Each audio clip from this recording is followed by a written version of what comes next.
Good and bad are value judgments. I'll not very quickly get into them because you are adults, mature adults. You can find out on your own. I can only be with you, and together we can discover what all this confidence business is all about. I assure you, what's your name? Pranav, are you confident as you are asking this question? Did that thought or concept come to you? Confidence? Or did you just ask? You just asked. Right? And let's say if were you sitting there under extreme pressure of some kind of situation, were it made mandatory that those who would not ask questions would face a particular punishment, or were you under the greed that if I asked a question I would be given a certain incentive, then you would require confidence to ask. It's how we perceive the situation. Yes. If the mind perceives the situation as frightening, then it will require confidence. Confidence is a false medicine.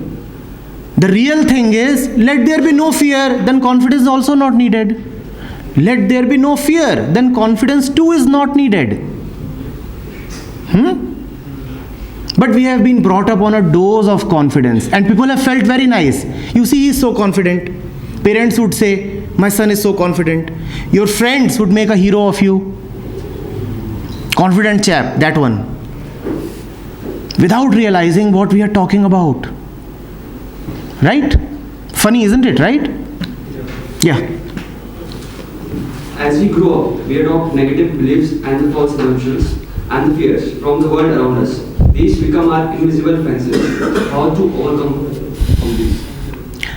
What's your name? Vineet. Vineet is saying, as we are growing, we keep accumulating imaginary fears.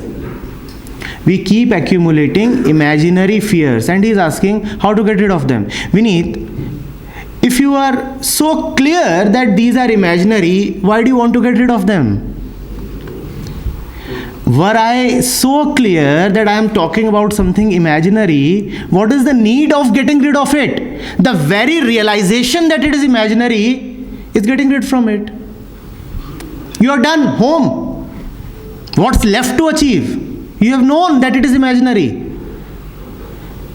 The real question is, do I know what is imaginary? Ask that. We live a life in which we take imaginations as facts, facts as imaginations, what is non-existent as truth, and what is right there in front of us as invisible. That is the kind of life most people live.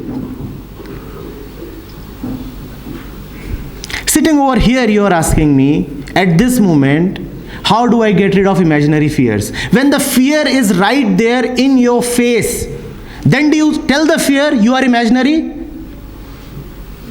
That is the moment. Then you forget that it is imaginary. Then it becomes more real than real. Then it becomes the great threatening reality of that moment, doesn't it? And you shiver and you tremble.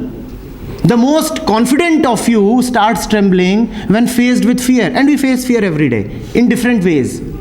Hidden, open, subtle. The key is alertness. When it comes, do not entertain yourself with the thought that this is something normal, happens to everybody. Say, the thought of fear has come, and fear is a thought. Let me face it. Like an intelligent young man, let me look at fear. If I am really concerned about not wasting my time, not living a life of fear, then I'll pay attention to my fears. I'll look at them. And when can you look at fear? Sitting here, or when fear is actually there? When it comes, in that moment, I'll pay attention to it. The moment you pay attention to it, you find that it is just fiction. There is not much to it. And that is freedom from fear. to know that it is imaginary right when it is there, not right now. Not right now. But still it is a comparative term. Yeah, of course. We'll come to that.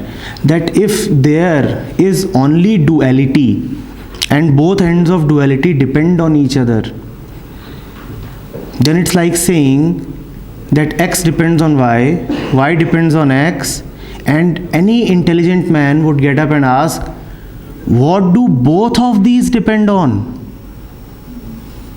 It's like you ask me my address and I say, well, I live in the house opposite to you. And where do you live? In the house opposite to me. And where do both of you live? That we don't know. That we don't know.